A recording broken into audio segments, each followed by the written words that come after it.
Ibtu Rudiana ditantang bongkar makam anak usai ramai kabar Eki masih hidup selamat dari kasus Vina. Heboh kecurigaan bahwa Eki tidak tewas dalam kasus Vina Cirebon. Praktisi hukum bahkan sampai menyarankan untuk membongkar makam Eki demi mengungkap kebenaran dalam kasus Vina. Herwanto Nurmansyah mengatakan kecurigaan bahwa Eki sebenarnya tidak tewas sudah beredar di media sosial. Bermunculan lagi, apakah benar Eki anak Pak Rudiana menjadi korban 2016 lalu? Kata Herwanto Nurmansyah. Kecurigaan tersebut bukan tanpa dasar. Menurutnya ada foto seseorang yang diklaim merupakan Eki. Foto tersebut kemudian dibandingkan dengan kondisi jenazah Eki pada tahun 2016 saat kasus Vina Cirebon. Dia menyoroti ciri fisik yakni kumis Eki. Perhatikan jenazah 2016 lalu Eki berkumis.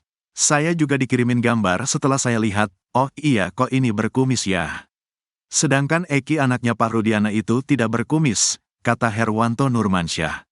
Dia mengatakan agar penyidik kasus Vina untuk membongkar makam Eki. Buktikan bahwa benar gak jenazah yang di dalam itu benar Eki anaknya Pak Rudiana, kalau perlu bongkar. Ini demi terbongkarnya kebenaran, katanya. Kecurigaan Eki selamat juga diperkuat dengan tingkah Ibtu Rudiana. Betapa tidak? Di tengah kisru kasus Vina, Ibtu Rudiana justru santai bermain badminton saat Hat Bayangkar di Polresta Cirebon. Apalagi beredar Rudiana main badminton. Alasannya butuh ketenangan, tapi lucu sekarang dia bisa main badminton. Menambah keyakinan masyarakat apakah benar sebagai orang tua bisa setenang itu dan diam 1000 bahasa, kata Herwanto Nurmansyah. Lihat foto kecurigaan Eki masih hidup juga diperkuat dengan kesaksian Linda. Linda selama ini mengaku sering kesurupan arwah Vina. Meski akrab dengan arwah Vina, namun Linda justru bingung karena tak pernah melihat Eki di alam gaib. Aku juga tanya ke Vina, kenapa kok Eki tenang ya? Tenang setenang itu? Aku pun gak pernah dengar ada yang kerasukan Eki atau ngelihat Eki, kata Linda. Polda Jabar tak akan berani main-main dengan Hakim Pra-Peradilan Pegi, diminta legowo jika kalah. Mantan Kabareskrim Komjen Purn Susno Duaji mengatakan, Polri dalam hal ini Polda Jabar tak akan berani main-main di sidang pra-peradilan Pegi Setiawan, tersangka kasus Vina. Bahkan Susno Duaji meminta Polda Jabar untuk legowo jika kalah dalam pra-peradilan. Awalnya, Susno sempat mengatakan bahwa ketidakhadiran Polda Jabar dalam sidang pra-peradilan perdana bisa saja merupakan strategi. Namun menurutnya, tidak mungkin Polda Jabar mangkir dari sidang agar perkara itu gugur. Sebab menurut dia, jika memang seperti itu maka akan mencoreng citra kepolisian. Apalagi pra-peradilan Pegi Setiawan kini disorot oleh seluruh rakyat Indonesia. Sehingga Susno Duaji menduga kalau Polda Jabar tidak akan berani main-main. Jangan ada dugaan negatif ingin mengulur waktu bahwa Polri pengen menang karena perkara itu gugur. Tidak mungkin, katanya dikutip dari YouTube Sindonews, Jumat, tanggal 28 Juni tahun 2024. Susno mengatakan, Polda Jabar tidak mungkin melakukan itu karena perkara ini sudah sangat terbuka ke publik. Seluruh rakyat Indonesia, seluruh pengamat, seluruh TV, seluruh medsos menunjukkan perhatiannya ke Pegi, kata dia. Sehingga, tidak mungkin Polda Jabar berani main-main di pra-peradilan Pegi Setiawan. Apalagi, Hakim PN Bandung, Eman Sulaiman juga sudah mewanti anti Polda Jabar agar tidak membuang-buang waktu. Mana mungkin mau main kejar-kejar waktu? Tidak mungkin, tidak akan berani dan tidak akan sempat, tegas Susno Duaji lagi. Bahkan menurutnya, sangat picik jika ada anggota Polri yang berpikir seperti itu. Kalau ada di level penyidik yang berpikir seperti itu, berarti dia picik, tidak membaca situasi, ungkapnya. Soal ketidakhadiran Polda Jabar di pra-peradilan, menurutnya hal itu terbilang wajar. Kalau soal pra-peradilan tidak hadir saya sepakat, itu memang sering, yang jadi masalah ditunggu 45 menit belum datang. Apakah surat nyangkut di tata usaha pengadilan? Apakah Polda salah telepon? Kata dia. Susno pun merespon pernyataan Kabid Humas Polda Jabar, Kombes Jules Abraham Abbas yang mengatakan hadir di sidang pra-peradilan tanggal 1 Juli tahun 2024 nanti. Aku bangga dengan adik-adikku kalau hadir, kita yakin dia akan membuka alat buktinya, ungkap Susno. Ia juga menegaskan bahwa dalam pra-peradilan itu tidak ada yang kalah dan menang, tapi yang menang adalah kebenaran. Susno Duaji pun meminta Polda Jabar legowo jika nantinya kalah di pra-peradilan. Kalau Polda Jabar kalah, bersyukur hasil kerjanya dikoreksi, penggugat kalah syukur, ternyata tanggapannya keliru, pungkasnya. Hakim pra-peradilan Pegi, ancam, Polda Jabar, tegas sebut tak ada kepentingan. Seolah mengancam para penyidik Polda Jabar, hakim yang memimpin sidang pra-peradilan Pegi Setiawan atas kasus Vina Cirebon, tegas menyebut tak ada kepentingan.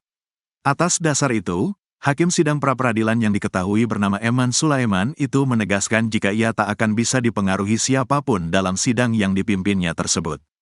Diketahui, Pegi Setiawan ditetapkan sebagai tersangka kasus pembunuhan Vina Cirebon dan Eki yang terjadi pada 8 tahun silam. Disebut sebagai buronan selama 8 tahun, akhirnya Pegi ditangkap jajaran kepolisian pada Selasa, tanggal 21 Mei tahun 2024, pukul 18.28 waktu Indonesia Barat. Jajaran Polda Jabar menangkap Pegi di Bandung tanpa perlawanan. Sedianya, sidang pra-peradilan Pegi Setiawan dijadwalkan digelar Senin, tanggal 24 Juni tahun 2024, di Pengadilan Negeri Bandung.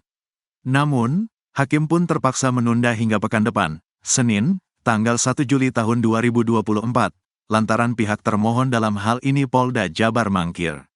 Eman Sulaiman pun menegaskan jangan ada yang berani coba-coba mempengaruhi dirinya. Ia mengatakan, dirinya akan mengabaikan siapapun yang akan mempengaruhinya. Eman Sulaiman bahkan mempertaruhkan kredibilitasnya selama ini sebagai seorang hakim. Kalaupun ada yang mencoba-coba orang yang mempengaruhi, saya abaikan, kata Eman Sulaiman dikutip dari Kompas TV, Senin, tanggal 24 Juni tahun 2024. Dirinya menegaskan kalau ia tak ada kepentingan sama sekali dalam perkara Pegi Setiawan sebagai tersangka pembunuhan Vina dan Eki. Jangan sampai ada asumsi-asumsi aneh, kata dia. Bahkan menurut Eman Sulaiman, kredibilitasnya sebagai hakim sudah diketahui pengacara-pengacara di Kecamatan Sumber, Kota Cirebon. Diketahui, Eman sempat menjadi hakim di Pengadilan Negeri Sumber sebagai hakim tahun-tahun 2016 sampai tahun 2018. Kalau pengacara-pengacara Sumber itu biasanya sudah tahu saya seperti itu, jelasnya. Mendengar hal itu, kuasa hukum Pegi Setiawan, Sugianti Irianti, terlihat menganggukkan kepalanya. Eman Sulaiman pun kembali menegaskan dirinya tak ada kepentingan apapun. Saya tidak ada kepentingan dan tidak ada keuntungan, tegasnya. Seharusnya, sidang pra-peradilan Pegi Setiawan digelar hari ini, Senin, tanggal 24 Juni tahun 2024, di PN Bandung. Namun pihak Polda Jawa Barat tidak memenuhi panggilan PN Bandung. Sidang pra-peradilan Pegi Setiawan ditunda pekan depan, tanggal 1 Juli tahun 2024. Ia pun mengancam kepada pihak termohon jika tak datang lagi, maka sidang akan tetap dilanjutkan. Sah dan patut, datang atau tidak datang, kita lanjut, kata dia. Sebab, dirinya menghargai kuasa hukum Pegi Setiawan yang sudah datang jauh-jauh dari Cirebon. Daripada jauh-jauh dari Cirebon, tapi gak ada sidang, kata Eman Sulaiman. Eman juga mengatakan kalau dirinya ingin perkara tersebut lebih cepat. Jangan sampai persidangan pokok perkara digelar, kita belum tuntas, ujarnya. Harta kekayaan Eman Sulaiman, hakim pra-peradilan Pegi di kasus Vina Cirebon. Dalam waktu dekat ini, Pegi Setiawan alias Perong, akan menjalani sidang pra-peradilan atas penetapan tersangkanya dalam kasus pembunuhan Vina Cirebon dan Eki. Adapun dalam sidang pra-peradilan tersebut, hakim yang mengadili yakni Eman Sulaiman. Eman akan bertindak sebagai hakim tunggal. Diketahui, Vina adalah gadis 16 tahun asal Kampung Samadikun, Kecamatan Kejaksan, Kota Cirebon, Jawa Barat, yang tewas bersama kekasihnya, Eki, di Jalan Raya Talu, Kecamatan Talun, Kabupaten Cirebon, Jawa Barat pada Sabtu tanggal 27 Agustus tahun 2016. Keduanya menjadi korban penganiayaan geng motor. Menjadi hakim tunggal dalam sidang pra-peradilan tersebut, sosok Eman Sulaiman pun menjadi sorotan publik. Tak terkecuali harta kekayaan sang hakim juga turut menjadi perhatian. Komisi Yudisial juga bakal menerjunkan tim untuk memantau sidang pra-peradilan tersebut. Sedangkan, mantan Kabareskrim Polri Komjen Pol, Purn. Susno Duaji menyampaikan permintaannya kepada hakim tunggal di pra-peradilan untuk tidak menggunakan saksi dari penyidik sebagai alat bukti. Pasalnya, Susno melihat ada peluang Pegi Setiawan memenangkan gugatannya di Pengadilan Negeri Bandung. Susno Duaji menganalisa penyidik sampai saat ini masih kesulitan mendapatkan alat bukti selain keterangan saksi yakni AF dan DD. Meskipun, Peggy Setiawan diduga menjadi dalang pembunuhan kasus Vina Cirebon yang terjadi pada tanggal 27 Agustus tahun 2016. Susno menilai saksi yang diajukan penyidik sangat lemah. Sementara itu, ada sejumlah saksi yang menguatkan alibi dari Peggy Setiawan. Selain saksi lemah, lanjut Susno, pihak penyidik juga belum memiliki cukup alat bukti forensik yang menguatkan Peggy sebagai tersangka. Alat bukti lainnya untuk membuktikan Peggy sebagai tersangka juga sulit didapat seperti bercak darah korban di baju Peggy Setiawan atau bercak sperma di tubuh Vina. Pasalnya, kasus ini sudah lama tak ditangani. Jadi kita tunggu hakim yang adil, katanya. Sementara itu, penasihat Kapolri, Irjen Pol. Purn. Arianto Sutadi merespons baik digelarnya sidang pra-peradilan Peggy Setiawan dalam waktu dekat ini. Ia meminta agar hakim di sidang tersebut untuk berhati-hati dalam menyidangkan Peggy Setiawan. Pak Hakim juga nanti mestinya hati-hati tuh jangan seperti hakim-hakim yang dulu tahun 2016 langsung main potong, main membuktikan, main memutus seperti itu hanya dengan bukti-bukti yang kelihatan simpel, tambahnya. Biodata Eman Sulaiman. Eman Sulaiman ditunjuk oleh Pengadilan Negeri Bandung sebagai hakim tunggal dalam sidang pra-peradilan yang diajukan Peggy Setiawan.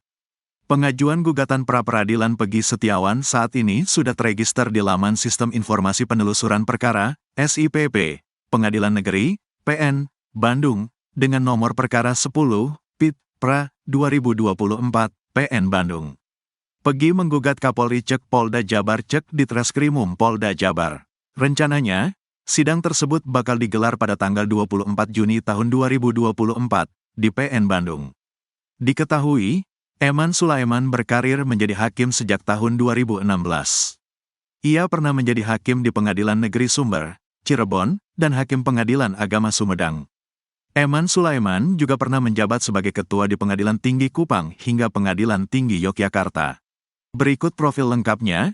Nama, Eman Sulaiman, S. Hanif, 1975410, 2000121, 001 pangkat, golongan, pembina tingkat 14, BTMT pangkat, 2021, 0401 jabatan, Hakim Pengadilan Negeri Bandung TMT jabatan, tahun 2021 sampai 07005 tempat lahir, Karawang tanggal lahir, tanggal 10 April tahun 1975 pendidikan, S1 tahun 1999 riwayat jabatan, Pengadilan Negeri Bandung sebagai hakim, 2021 sekarang.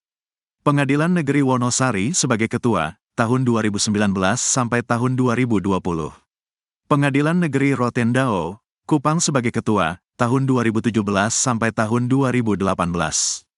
Pengadilan Agama Indramayu sebagai hakim, 2018. Pengadilan Negeri Sumber sebagai hakim, 2016. Pengadilan Agama Sumedang sebagai hakim, 2009. Diklat, Mahkamah Agung RI. Teknis Justisial Harta Kekayaan. Dikutip dari laman Laporan Harta Kekayaan Pejabat Negara, LHKPN, KPK, Eman Sulaiman memiliki total harta kekayaan Rp294.031.507. Hartanya terdiri dari 2 rumah dan 1 unit sepeda motor. Hakim Eman Sulaiman tak memiliki mobil. Eman Sulaiman juga tercatat memiliki utang Rp480.434.229. Berikut daftar lengkap harta kekayaannya. Idata harta tanah dan bangunan Rp720 juta. 1. Tanah dan bangunan seluas 421 meter 2/421 m2 di Kap, Kota Pemalang, hasil sendiri Rp600 juta. 2. Tanah dan bangunan seluas 104 meter 2/104 m2 di Kap, Kota Bogor, hasil sendiri Rp120 juta. B. Alat transportasi dan mesin Rp6.500.000. 1. Motor, Honda NC11 CF1 CAT tahun 2013, hasil sendiri Rp6.500.000. C. Harta bergerak lainnya Rp12.400.000. D. Surat berharga Rp0. E. Kas dan setara kas Rp35.565.736. F. Harta lainnya Rp0. Subtotal Rp774.465.736. II. Hutang Rp480.434.229. II. Total harta kekayaan, 1-2. Rp294.031.507.